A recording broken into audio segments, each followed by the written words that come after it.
എല്ലാവർക്കും ജയാസ് കിച്ചണിലേക്ക് സ്വാഗതം. ഇന്ന് നമുക്ക് ഈ പച്ചമുളക് വെച്ച് നല്ലൊരു ഐറ്റം ഉണ്ടാക്കാം. കട്ടാമീട്ട, അതായത് മധുരവും പുളിയും ഒക്കെ കാണും ഇതിനകത്ത്. അപ്പോൾ അങ്ങനെ ചേർത്ത് നമുക്ക് നല്ലൊരു അച്ചാർ ഉണ്ടാക്കാം. അപ്പോൾ ഈ മുളക് ആദ്യം ഒന്ന് കഴുകി തുടച്ചെടുത്തിട്ട് രണ്ടായിട്ട്, നീളമുള്ള മുളക് ആയതുകൊണ്ട് രണ്ടായിട്ട് മുറിച്ചിട്ട് വീണ്ടും മധ്യത്തോടെ ഒന്ന് കീറിയെടുക്കണം. അപ്പോൾ ഇതിനകത്ത് മസാലയൊക്കെ കയറും നല്ലപോലെ. അപ്പം ഏത് പച്ചമുളകായാലും ഇങ്ങനെ തന്നെ ഈ ഒരു മെത്തേഡിൽ അങ്ങോട്ട് ചെയ്യണം. അപ്പം നമുക്ക് തുടങ്ങാം. നമുക്ക് ഈ കട്ടാമീട്ട മുളക് അച്ചാറിന് വേണ്ടി ആദ്യം മസാല തയ്യാറാക്കാം. 1 ടേബിൾ സ്പൂൺ ജീരകം വേണം, 1 ടേബിൾ സ്പൂൺ കടുക് വേണം, 1 ടേബിൾ സ്പൂൺ മല്ലി വേണം, 1 ടേബിൾ സ്പൂൺ ഉലുവ വേണം, 1 ടേബിൾ സ്പൂൺ പെരുംജീരകം വേണം, 1 ടേബിൾ സ്പൂൺ നമ്മുടെ പൊട്ടുകടല വേണം. അപ്പോൾ ഇത് ഇത്രയും കൂടെ ചേർത്ത് നമുക്കൊന്ന് റോസ്റ്റ് ചെയ്തെടുക്കാം. ചൂടായ പാനിലേക്ക് നമുക്ക് 1 ടേബിൾ സ്പൂൺ മല്ലി ഇട്ട് കൊടുക്കാം, 1 ടേബിൾ സ്പൂൺ കടുക് ഇട്ട് കൊടുക്കാം, 1 ടേബിൾ സ്പൂൺ ഉലുവ ഇട്ട് കൊടുക്കാം, 1 ടേബിൾ സ്പൂൺ ജീരകം ഇട്ട് കൊടുക്കാം, 1 ടേബിൾ സ്പൂൺ പെരുംജീരകം ഇട്ട് കൊടുക്കാം. അപ്പോൾ ഇതെല്ലാം കൂടി ചേർത്ത് നല്ലതുപോലെ ഒന്ന് റോസ്റ്റ് ചെയ്തെടുക്കാം. പൊട്ടുകടല നമുക്ക് അത് റോസ്റ്റഡാണ്, ഒന്നുകൂടെ ഒന്ന് ചൂടാക്കി എടുത്താൽ മതി. ഇതാദ്യം ഒന്ന് ചൂടാക്കിയെടുക്കാം. അപ്പോൾ ആദ്യം ഇട്ട മസാലകളെല്ലാം ഒന്ന് റോസ്റ്റ് ആയിട്ടുണ്ട്. ഇനി നമുക്ക് ലാസ്റ്റ് ഇട്ട് കൊടുത്തേച്ചാൽ മതി പൊട്ടുകടല. 1 ടേബിൾ സ്പൂൺ പൊട്ടുകടല ഇട്ട് ഒന്ന് ചൂടാക്കിയിട്ട് തണുത്തതിന് ശേഷം നമുക്ക് പൊടിച്ചെടുക്കാം. ഇനി നമുക്കിത് നല്ല തരിപ്പായിട്ടൊന്ന് പൊടിച്ചു കൊണ്ടുവരാം. മസാല പൊടിക്കുമ്പോൾ ഒരുപാട് അങ്ങ് പൊടിഞ്ഞു പോരുത്, ഒരു തരിയൊക്കെ ഉണ്ടാവണം അതിനകത്ത്. ഇങ്ങനെ വേണം പൊടിച്ചെടുക്കേണ്ടത്. കടുകെണ്ണ നല്ലപോലെ ചൂടായിട്ടുണ്ട്. അതിൻ്റെ ആവി പോയി കഴിയുമ്പോൾ നമുക്ക് 1 ടേബിൾ സ്പൂൺ കരിഞ്ജീരകവും അയമോദവും കൂടി ഇട്ട് കൊടുക്കാം. ഞാനിത് രണ്ടും കൂടി കഴുകി ഉണക്കി വെച്ചിരിക്കുന്നതാണ്. അപ്പോൾ ഇതങ്ങോട്ട് ഇട്ട് കൊടുക്കാം. ഇതിലേക്ക് കുറച്ച് കായം ഇട്ട് കൊടുക്കാം. കായപ്പൊടി ഉണ്ടെങ്കിൽ 1/2 ടീസ്പൂൺ ഇട്ട് കൊടുക്കാം. ഇത് കായമാണ്. അപ്പോൾ ഇതൊന്ന് ഇളക്കി കൊടുക്കാം. ഇനി നമുക്ക് അരിഞ്ഞു വെച്ചിരിക്കുന്ന മുളക് ഇട്ട് കൊടുക്കാം.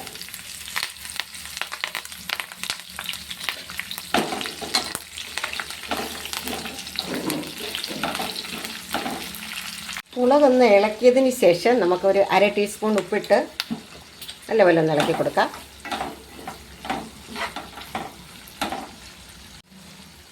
അര ടീസ്പൂൺ മഞ്ഞൾപ്പൊടി ഇട്ട് ഇളക്കാം.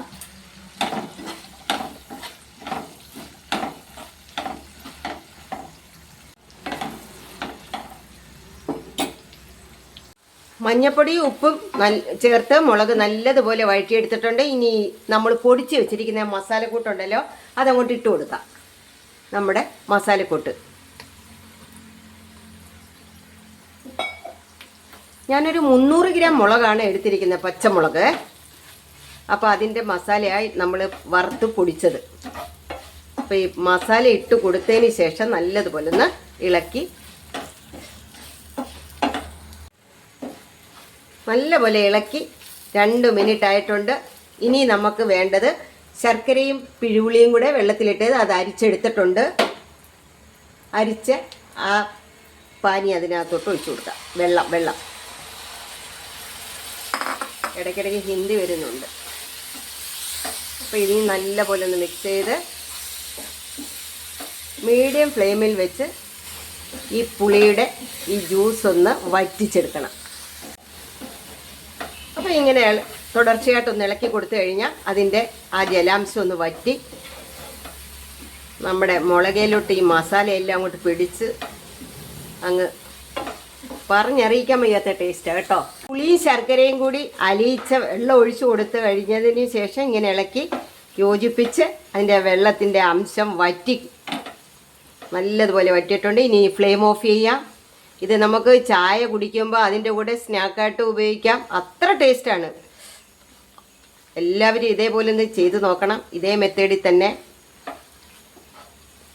ഫ്ലെയിം ഓഫ് ചെയ്തതിന് ശേഷം നമുക്കൊരു 1/4 ടീസ്പൂൺ കാലം നമുക്ക് ഇട്ട് കൊടുക്കാം. അതുണ്ടെങ്കിൽ മതി.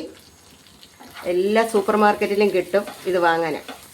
അപ്പോൾ ഇത് മൊത്തത്തിൽ ആയുർവേദ മരുന്ന് കൊണ്ടാണ് ആയുർവേദ മരുന്ന് ചേർത്താണ് നമ്മളിതിപ്പോൾ ഉണ്ടാക്കിയിരിക്കുന്നത്.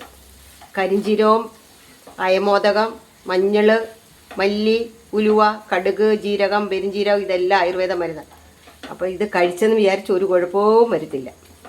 അപ്പം കരിഞ്ജീരകം എന്ന് പറയുന്നത് ക്യാൻസർ രോഗത്തിന് വരെ നല്ലതാണെന്നാണ് പറയുന്നത്.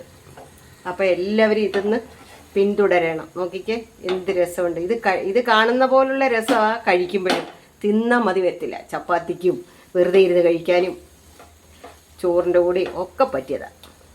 അപ്പം എല്ലാവരും ഇതേപോലെ ഒന്ന് ഉണ്ടാക്കി കഴിച്ചു നോക്കണേ.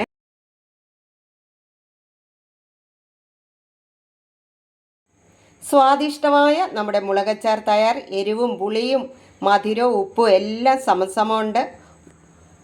ആർക്കും ചെയ്ത് കഴിക്കാവുന്നതാണ്. കടുകെണ്ണയിൽ വേണം ഇതുണ്ടാക്കേണ്ടത്. വളരെ ശരീരത്തിന് ഗുണം ചെയ്യുന്നതാണ്. അതുകൊണ്ട് എല്ലാവരും ഇത് ട്രൈ ചെയ്ത് കഴിച്ച് നോക്കി ഫീഡ്ബാക്ക് അറിയിക്കുകയും എന്നെയും കൂടി സപ്പോർട്ട് ചെയ്യാനും മറക്കല്ലേ.